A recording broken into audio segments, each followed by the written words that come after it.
Assalamualaikum warahmatullahi wabarakatuh. Selamat datang di video bagian 2 tentang multitester.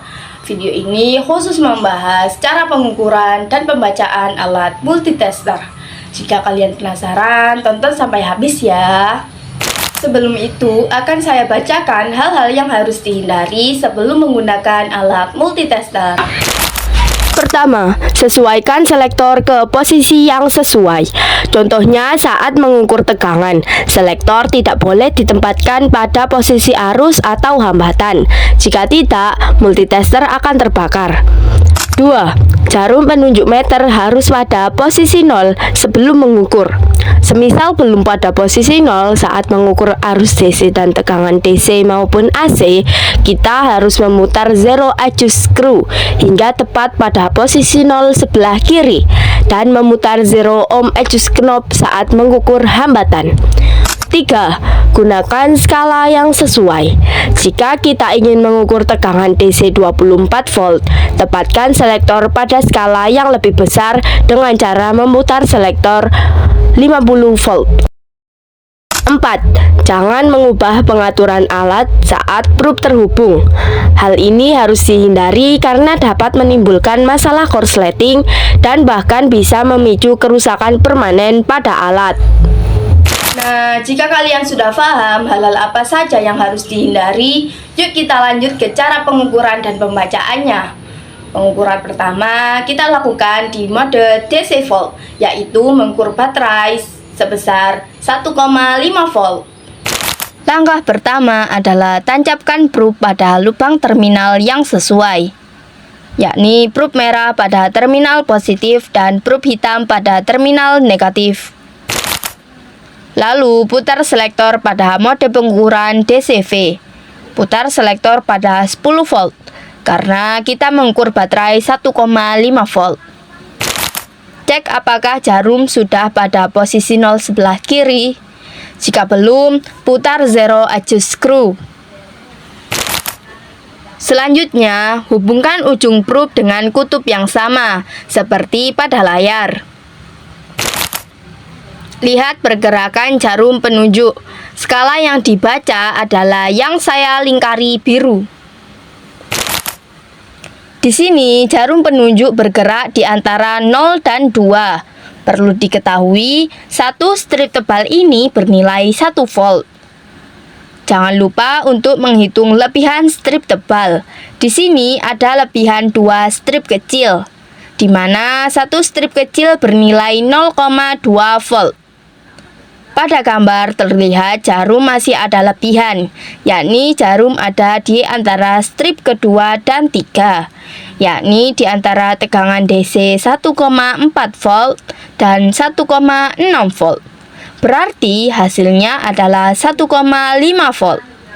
Jadi, bisa disimpulkan bahwa pengukuran baterai 1,5 volt dengan skala 10 volt hasilnya adalah tepat pada 1,5 volt. Nah, itu tadi kan sudah mengukur tegangan DC yang berukuran kecil. Yuk kita beralih ke tegangan AC yang lebih besar dengan mengukur stop kontak, di mana rata-rata rumah menggunakan tegangan 220 volt. Apakah benar begitu? Langkah yang pertama sama saja dengan sebelumnya, yakni tancapkan probe pada lubang terminal yang sesuai. Selanjutnya, putar selektor pada mode pengukuran ACV. Putar selektor pada 250 volt, karena rata-rata tegangan rumah ada pada 220 volt. Jangan lupa untuk cek apakah jarum ada pada posisi 0. Hubungkan kedua ujung probe pada lubang stop kontak. Lihat pergerakan jarum penunjuk. Skala yang dibaca adalah yang saya lingkari hijau. Di sini jarum bergerak hampir tepat di 200 volt. Namun ada lebihan satu strip kecil. Perlu diketahui nilai satu strip kecil pada skala 250 volt adalah 5 volt. Jadi, bisa disimpulkan bahwa pengukuran dengan stop kontak rumah dengan skala 250 volt hasilnya adalah 205 volt. Nah, sudah kan tentang tegangan-tegangan, yakni tegangan DC dan AC. Yuk kita beralih ke hambatan dengan mengukur resistor. Langkah pertama seperti sebelumnya. Lalu putar selektor pada mode ohm dan pilih yang kali 10. Skala yang dipakai adalah skala yang saya lingkari warna ungu. Jangan lupa untuk proses kalibrasi. Tempelkan kedua ujung probe satu sama lain.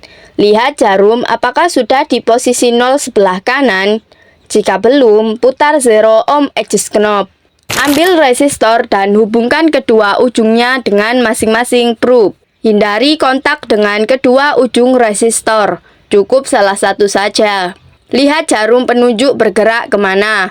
Jarum penunjuk berhenti di strip dengan bertuliskan angka 30 sampai 50. Jadi ketiga strip ini bernilai 5 ohm. Tidak cukup sampai di situ, jarum berada di antara angka 35 dan 30 ohm. Kita ambil saja angka tengahnya, yakni 33. Jangan lupa, saya tadi memakai skala kali 10. Jadi, kita simpulkan bahwa pengukuran dengan resistor ini 33 dikalikan dengan skala 10, hasilnya adalah 330 ohm. Tidak terasa kita sudah di penghujung akhir video. Semoga video multitester yang sampai 2 bagian ini bisa menambah pemahaman kalian tentang alat multitester. Terima kasih. Wassalamualaikum warahmatullahi wabarakatuh.